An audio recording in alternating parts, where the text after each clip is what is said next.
বাংলাদেশে যে পারিবারিক আইন, এটা কোরআন এবং সুন্নাহ অনুযায়ী চলে, যেমন বিয়ে, সম্পত্তি ইত্যাদি, তালাক ইত্যাদি।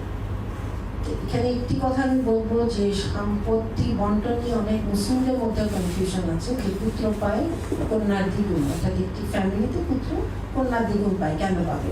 এটা আমি ছোট্ট করে শুধু বলি, এটা আমাদের সচেতনতার জন্য দরকার। কেননা এই রিপোর্টটি আসার পর আমাদের মধ্যে অনেকেই কনফিউজ যে না, এটা সমান করা তো উচিত।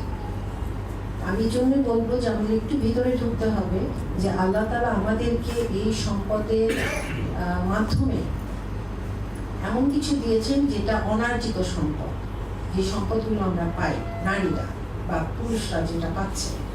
অর্থাৎ এটা কিন্তু আমার পিতা মাতা বা ওরকম কারো কাছ থেকে আসছে, এটা আমি কষ্ট করে উপার্জন করিনি।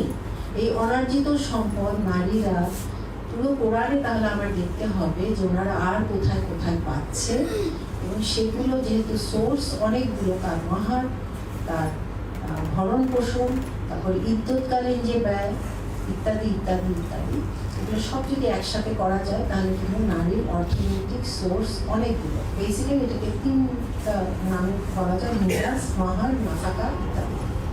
এখন তারপরেও যদি কোনো নারীকে বেশি দিতে হয়, কন্যাকে দিতে হয়, এটা হেবা করতে পারে পিতা বা মাতা, এটা আমরা জানি।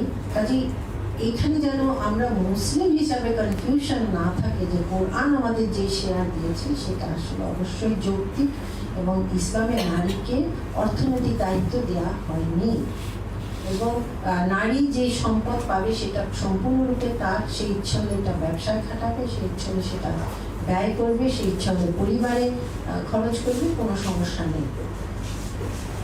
এটা গেল তার অর্থনৈতিক অধিকারের ব্যাপারটি, এবং সে এই অধিকারটি যে কোনো ইনসাফপূর্ণ কর্মক্ষেত্রে ব্যবহার করতে পারে।